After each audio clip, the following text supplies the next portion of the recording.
नमस्कार. मनाल श्लोक या मालिकेतील हा 6वा भाग. श्लोक क्रमांक 23.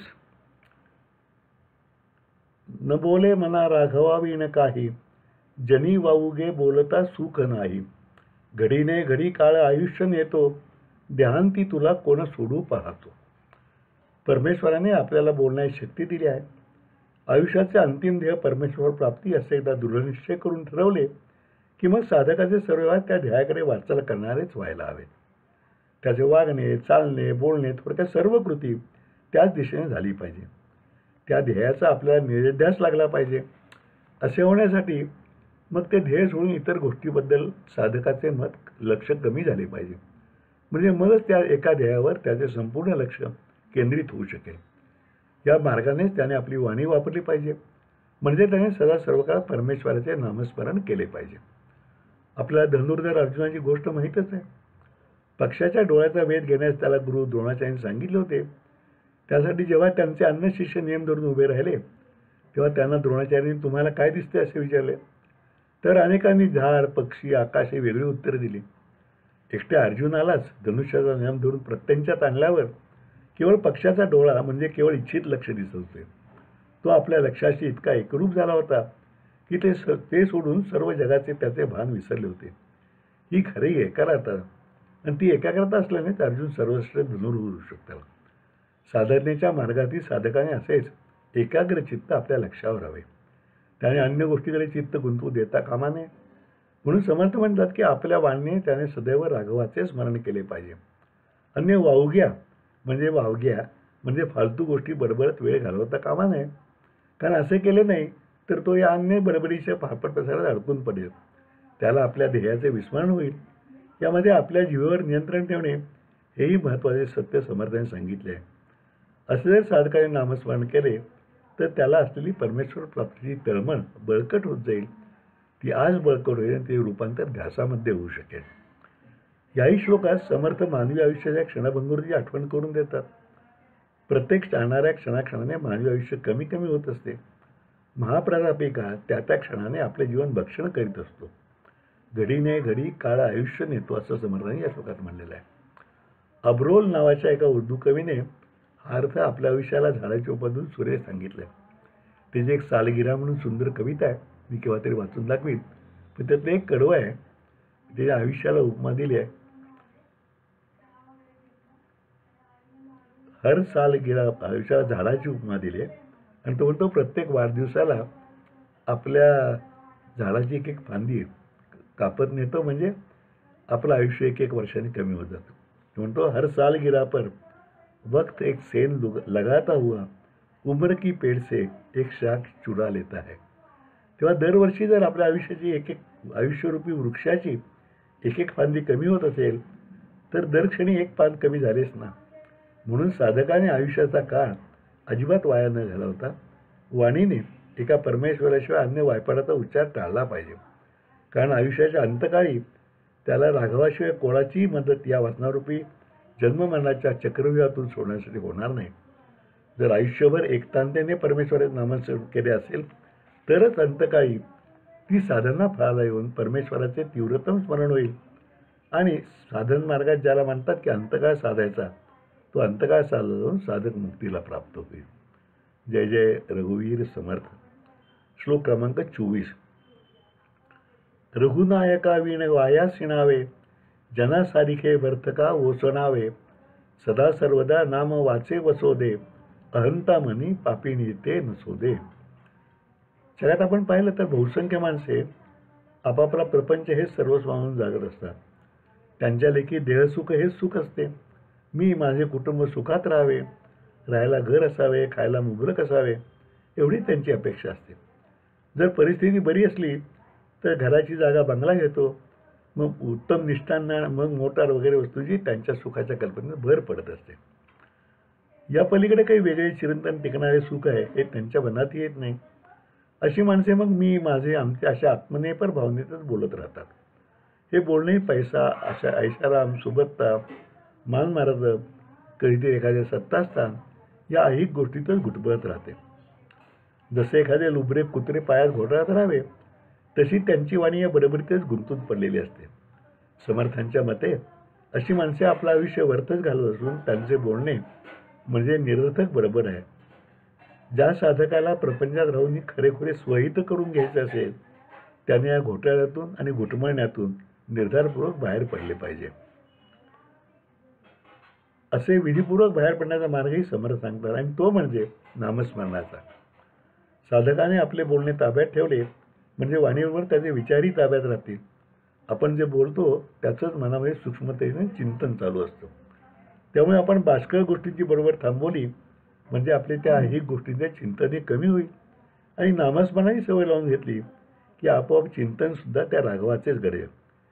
ईश्वरचिंतनाशिवाय होणारी कर्मे आणि नामस्मरणाशिवाय होणारे उच्चार म्हणजे आपली काय आणि वाणी व्यर्थ शिणवल्यासारखेच आहे. समर्थ म्हणतात वोसणावे, त्या काळातला शब्द आहे वोसणावे म्हणजे शिणावे. आणि असं समर्थ म्हणतात साधकाने सर्व नामच आपल्या तोंडी ठेवले तर आपोआपच त्याच्या बाह्यवृत्ती कमी होतील.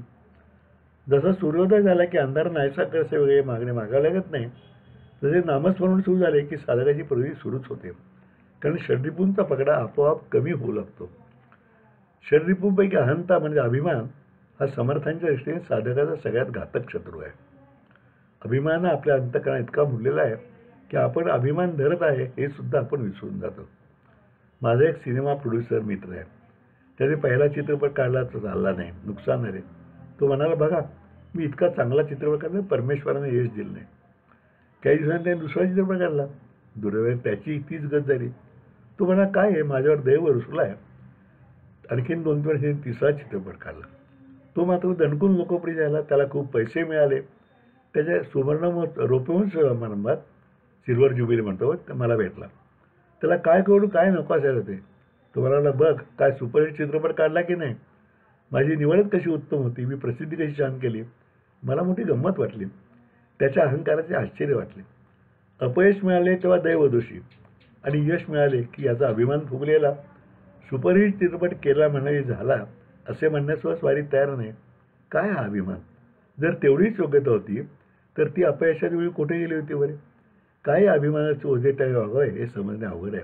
अर्थात ज्याला हे समजेल त्याला मात्र परमार्थाच्या मार्गाचे संपूर्ण वर्णच समजले असं म्हणायला हरकत नाही. म्हणून साधकाने अभिमान सोडून रघुनायकाचे नामस्मरण करावे म्हणजे देहबुद्धीवर दोन्ही बाजूंनी हल्ला होऊन ती कमी होईल असं समर्थांचं सांगणं आहे. जय जय रघुवीर समर्थ. श्लोक क्रमांक 25. मना वीट ना मानू नको बोलण्याचा पुढे मागुता राम जोडेल खायचा. सुखाची घडी लोटता दुःख आहे पुढे सर्व जाईल काही न राहे. समर्थ सांगतात की वारंवार जी गोष्ट तुला सांगत आहे तिला तुला कंटाळा येऊ देऊ नकोस. प्रपंची माणूस नेहमी प्रपंचा गोष्टी करतो त्यामुळे त्याला या गोष्टीचे चटकन प्रेम त्या गोष्टीचं प्रेम असतं. चांगल्यापेक्षा वाईट गोष्टीबद्दल आपल्याला चटकन आकर्षण वाटते. त्यामुळे वाईट गोष्टीचा कंटाळा येत नाही. चांगल्या गोष्टीकडे म्हणजे सदुपदेशाकडे मात्र आवर्जून लक्ष द्यावे लागते. माणसाचं मन एखाद्या ओढाळ गुरासारखं आहे. बहिणाबाईची कविता आहे, मन वडाय वडाय जसं पिकामध्ये डोरं तसं आहे. त्याचं मन ऐहिक गोष्टीकडे धाव घेते पण पारमार्थिक उपदेशा मात्र कंटाळा करते. म्हणून साधकाने परिश्रमपूर्वक आपले चित्त परमार्थाकडे लावले पाहिजे. समर्थ महाराज श्लोकामध्ये हा उपदेश पुन्हा पुन्हा करत आहे आणि त्याचा वीट बांधू नकोस म्हणजे कंटाळा येऊ देऊ नकोस असे बजावत आहे. हा सदुपदेश ऐकून जर मनन चिंतन केले तरच साधक प्रगतीच्या मार्गाने जाऊ शकेल. पुढे जर त्याने याचा कंटाळा केला त्याची प्रगती होणार नाही आणि मग पुढे त्याला परमसुखाची प्राप्ती होणार नाही. एखाद्या लहान मुलाला आपण 4 समजूच्या गोष्टी सांगून व्यायाम करायला लागून तो कंटाळा करायला लागला तर आपण कधी त्याला गोडीने समजावतो, 100 चोर रोज मारे तुला पावशेर मिठाई देईन अशी लालूच दाखवतो. तर कधी व्यायाम केला नाही तुझे शरीर बलवान कसे होणार, तू पापाचे पितरला त्याला धमकावतो. समर्थ सांगण्यात तद्वत असंच आहे, तसंच आहे.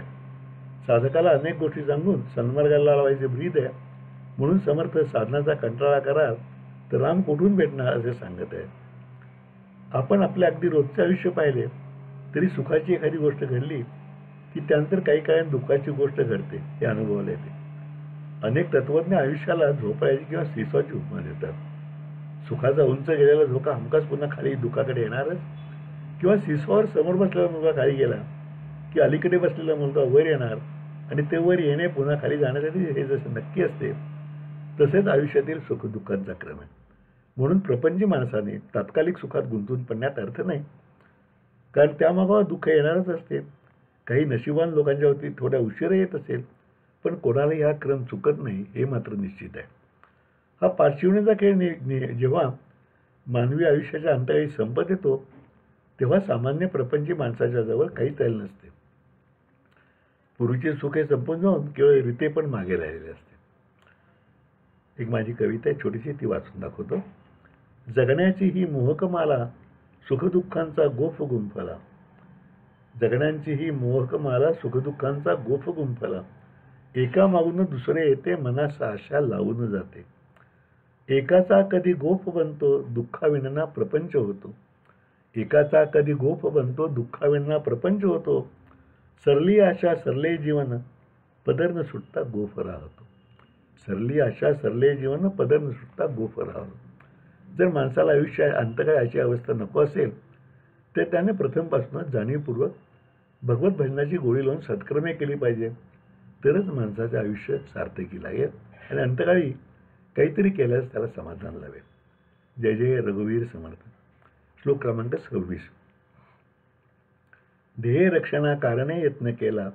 परी शेवटी काळ घेऊन गेला. करी रे मना भक्तिया राघवाची. पुढे अंतरी सोडी चिंता भवाची. प्रत्येक माणसाला मृत्यूची भीती वाटत असते. आता कोरोनाच्या काळात तर आपल्याला प्रत्येकाला जाणवत आहे की मृत्यू केव्हा कुणाला गाठेल काही सांगता येत नाही.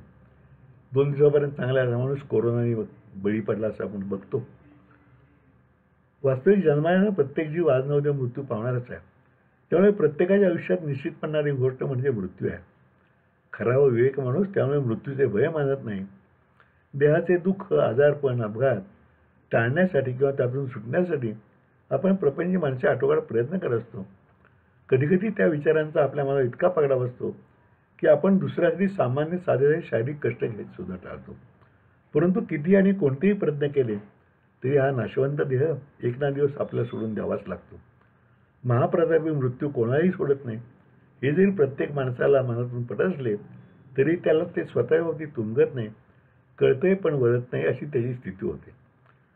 मृत्यूच्या काळजीवर सामान्य प्रपंच माणसाला सतत सतावणे दुसरी काळजी असते, ती त्याच्या प्रपंचाची. मी, माझा परिवार या सगळ्यांना खायला प्यायला चांगले मिळावे, घर असावे, सर्व जर चांगले असेल तर ते कायम म्हणजे आयुष्यभर टिकावे अशी त्याची इच्छा असते. सुरुवातीला सर्व मिळेल का ही काळजी असते. दैवाने मिळालं तर ते तसेच काय मिळेल का ही काळजी असते. केवळ मृत्यू लांबचा आहे म्हणून त्याची काळजी कमी होऊ शकेल, पण दैनंदिन प्रपंचाची काळजी मात्र रोजची असल्याने ती एखाद्या वाळवीने लाकूड पोखरावे व ती दिसू तर नाही अशासारखी असते. समर्थ याच काळजीचा उल्लेख चिंताभावाची असं म्हणतात. पुढे अंतरी सोडी चिंता भावाची. फिराक गोरखपुरी या उर्दू कव्याने एक मृत्यूची काळजी कमी करण्याचा उपाय सापडेल, पण आयुष्याच्या जगण्याच्या काळजीवर काही उपाय सापडत नाही हा विचार आपल्या त्या गझलेतनं मांडलाय. मौत का भी इलाज हो शायद, जिंदगी का कोई इलाज नाही. तो म्हणतो मृत्यूला काहीतरी उपाय आहे, पण आयुष्यावर काही उपाय नाही. आयुष्य तुम्हाला जगावंच लागतं, त्यातल्या येणाऱ्या अडचणी काळज्यांना तोंड देत. समर्थांना प्रपंची माणसाच्या दोन्ही काळज्यांची जाणीव आहे. त्यामुळे त्यांनी त्याला या दोन्हीतून एकाच वेळी मुक्त होण्याचा रामबाण उपाय सांगितला आहे. ते म्हणतात की जर आपण मनापासून त्या दयाळू राघवाची भक्ती केली तर तो आपल्यावर कृपा केल्याशिवाय राहणार नाही. वरवर पाहता आपल्याला वाटेल की भक्तिमार्गात लीन झाल्यावर मृत्यूची भीती कमी होईल, पण प्रपंचाची काळजी कशी सुटेल. पण वस्तुस्थिती तशी नाही.